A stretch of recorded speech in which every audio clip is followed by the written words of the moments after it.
दिल्ली के जंतर मंतर से वांगचुक को आज सुबह पुलिस लेकर गई और उन्हें सफदरजंग अस्पताल में भर्ती कराया गया। तो देखिए, वांगचुक का फिलहाल सफदरजंग अस्पताल में इलाज जारी है। 20 दिन से भूख हड़ताल पर थे सोनम वांगचुक। दिल्ली पुलिस ने प्रदर्शनकारियों को भी वहां से हटाया। इस तरह की जानकारियां सामने निकल कर आई, लेकिन अभी भी वहां पर देखिए प्रदर्शन हो रहा है। अस्पताल ले जाने के बाद दिल्ली पुलिस की तरफ से पोस्ट भी किया गया। हाई कोर्ट के आदेश पर अस्पताल ले जाया गया है। पुलिस की तरफ से बयान आया, अदालत के निर्देश पर इलाज दिया जा रहा है। प्रदर्शनकारियों ने हंगामा करने की कोशिश की।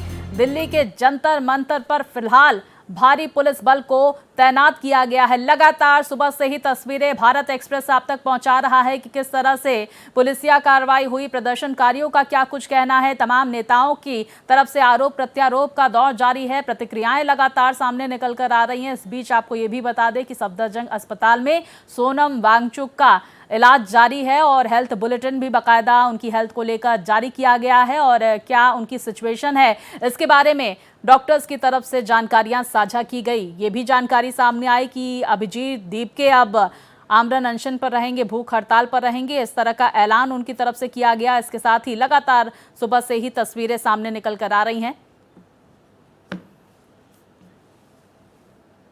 तो दिल्ली के जंतर मंतर पर पिछले 20 दिनों से भूख हड़ताल पर बैठे एक्टिविस्ट सोनम वांगचुक को दिल्ली पुलिस अस्पताल लेकर गई। पुलिस की तरफ से वांगचुक को अस्पताल ले जाने के बाद प्रदर्शनकारियों को जंतर मंतर प्रदर्शन स्थल से हटाया गया।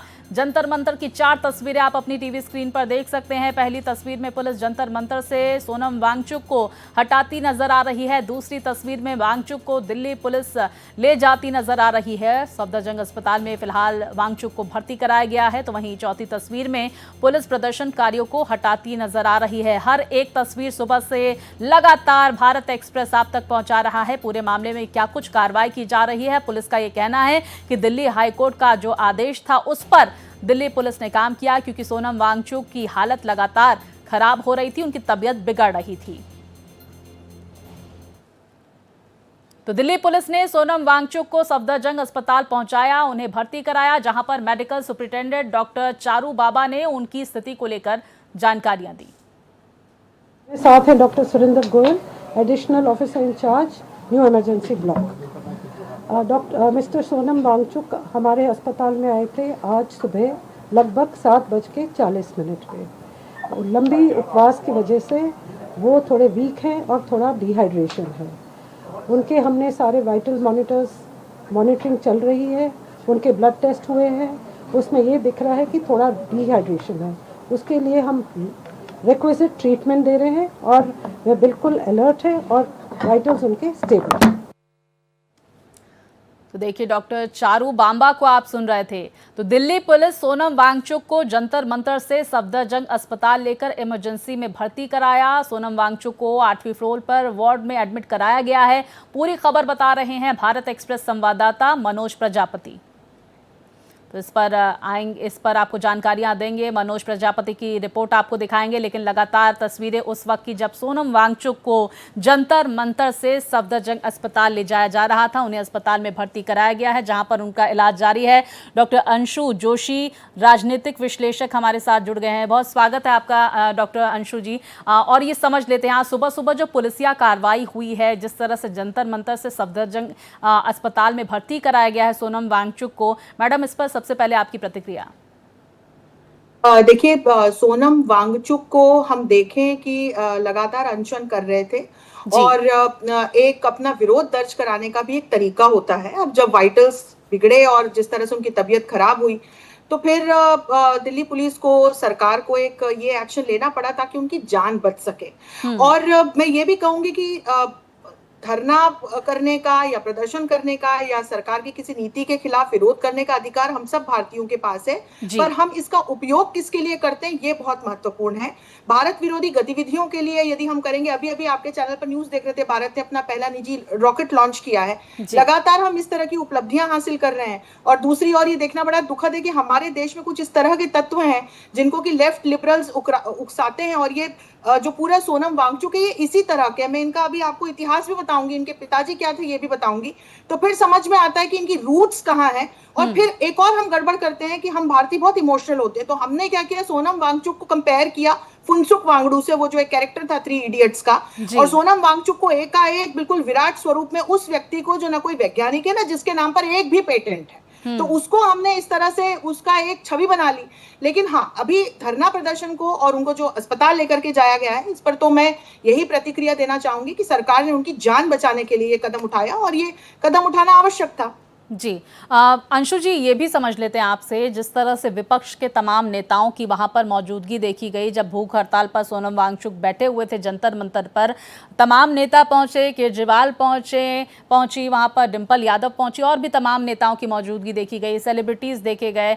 कांग्रेस पार्टी की तरफ से बस पवन खेड़ा गए, राहुल गांधी ने कहीं ना कहीं किनारा किया हुआ है और बहुत ज्यादा प्रतिक्रिया इस पर नहीं दे रहे हैं वो, इसकी क्या वजह हो सकती है? आपने इतना बढ़िया प्रश्न मुझसे पूछा, क्योंकि इसी से सोनम वांगचुक का इतिहास जुड़ा हुआ है। उनके पिताजी क्या थे, वो क्या रहे, मैं आपको बताती हूँ। और ये विपक्ष की आदत है कि जब जब राष्ट्र विरोधी गतिविधियां होती है वो सब इकट्ठे हो जाते हैं, लेकिन जब ऑपरेशन सिंदूर होता है, या जैसे अभी हमने अपना निजी रॉकेट लॉन्च किया है, या जब हम तेजी से अपने किसी दूसरे अकम्प्लिशमेंट को विश्व के सामने रखते हैं पूरा करके, तो वहां पर आपको विपक्ष से कोई बधाई का स्वर सुनाई नहीं देता। खैर, तो ये जो सोनम वांगचुक है, ये सोनम वांग्याल के पुत्र हैं। सोनम वांग्याल कौन थे? ये कांग्रेस के नेता थे, बहुत प्रोमिनेंट नेता थे। 1972 में इन्होंने लेह से एमएलए का चुनाव लड़ा, जीते, एमएलए रहे, जम्मू और कश्मीर गवर्नमेंट में मिनिस्टर भी रहे, और 1975 में, और फिर 1984 में लद्दाख के एसटी स्टेटस के लिए इन्होंने अनशन भी किया। और ये माना जाता है कि केंद्रीय सरकार के भी बड़े करीबी थे, तत्कालीन जो प्रधानमंत्री थी इंदिरा गांधी। लेकिन फिर इन्होंने इस प्रकार की पार्टी विरोधी गतिविधियां की, देश विरोधी गतिविधियों में ये संलिप्त पाए गए कि इनको कांग्रेस ने निष्कासित कर दिया गया था, इनको कांग्रेस ने एक्सपेल कर दिया था। तो ये जो सोनम वांगचुक है, ये इन सोनम वांग्याल के ये पुत्र हैं। हम इस इतिहास को समझे, और आज हमको सोनम वांगचुक उसी को दोहराते हुए नजर आते हैं। उनको ये एक ट्रिक समझ में आ गई है कि भारतीय जनता के इमोशंस का दोहन करना और अपनी उल्टी सीधी मांगों को लेकर के अनशन पर बैठ जाना। और जब इस तरह का कोई एक पपेट रूप में जाता हुआ दिखाई पड़ता है अपने निजी स्वार्थों की वजह से, तो विपक्ष की तो आदत है कि वो जाकर के इस तरह के लोगों को उकसाते हैं, बढ़ाते हैं। और फिर जो ये कॉकरोच पार्टी जुड़ी हुई है इनके साथ, जो कि पूरी आपके द्वारा फंडेड है, इसके तो अब सारे रिकॉर्ड, सारे एविडेंसेस सामने आ गए कि ये पार्टी कैसे बनी, इसको किसने बनाया, जिसने बनाया वो आपका कार्यकर्ता है, कहां से फंड्स आ रहे हैं। तो और इसमें कहीं ना कहीं मुझे ये भी नजर आता है कि जिस तरह से भारत विदेश नीति को सक्सेसफुली बाहर संचालित कर रहा है, तो इसको चीन और पाकिस्तान जैसे देश भी इस तरह के जो हमारे नैरेटिव बनाने का प्रयास कर रहा है, देश विरोधी लोग कर रहे हैं, इसमें फिर ये लोग आकर के हेल्प करने का प्रयास करते हैं। अच्छा अंशु जी, क्योंकि आपने कॉकरोच जनता पार्टी का भी जिक्र किया, अभिजीत दीपके की तरफ से भी प्रतिक्रिया आई जब जंतर मंतर से सफदरजंग अस्पताल में भर्ती कराया गया है सोनम वांगचुक को। उन्होंने कहा कि भाई जो 20 जुलाई को हम संसद चलो मार्च निकालने वाले हैं, उससे सरकार डर गई है। इस पर क्या प्रतिक्रिया देंगी आप? भाई, इनकी जो ये कॉकरोच पार्टी है, इसकी असलियत जब ये जंतर मंतर पर इकट्ठे होते हैं और ये आह्वान करते हैं, तो वहां पर कितने लोग जाकर के खड़े होते हैं, ये तो हम सभी ने आप ही के न्यूज चैनलों के माध्यम से देख लिया। तो ये सारा एक डिजिटल क्रिएट किया हुआ इस तरह का एक हॉक्स है, जिसके माध्यम से भारत में और विशेषकर जेनजी में एक सरकार विरोधी, देश विरोधी नैरेटिव बनाने का काम किया जा रहा है। और इसमें एक से एक मैं देख रही हूँ कि जितने पुराने करप्ट नेता हैं उस तरह के लोग जुड़े हुए हैं। इसमें सोनम वांगचुक को भी हमने जुड़ते हुए देखा। सोनम वांगचुक की जिस तरह की छवि बनी हुई है, तो मैं आपको ये और फैक्ट बता देना चाहती हूँ कि इस तरह के भी एविडेंशियल फैक्ट्स हैं अलग अलग रिपोर्ट्स के माध्यम से, आरटीआई के जवाब में या न्यूज चैनल में, जिसमें पता चलता है कि इन्होंने 25 से 30 करोड़ के बीच का एकड़ों का लैंड है जिसका कोई किराया नहीं दिया है वर्षों से, उसका इस्तेमाल कर रहे हैं। ये इनको बार बार डिप्टी कमिश्नर से नोटिस जाते हैं पर ये किराया नहीं देते, इनके नाम पे शून्य पेटेंट है। और ये लगातार राजनीतिक गतिविधियों में किनके साथ इन्वॉल्व रहते हैं? उन लेफ्टिस्ट्स के साथ इन्वॉल्व रहते हैं, उन एंटी नेशनल्स के साथ इन्वॉल्व रहते हैं जो देश में विभाजन करने का लगातार काम करते आए हैं। तो यही कारण है कि अब कॉकरोच पार्टी से तो उनको समर्थन मिला ही हुआ है और इस तरह की प्रतिक्रियाएं आ रही हैं।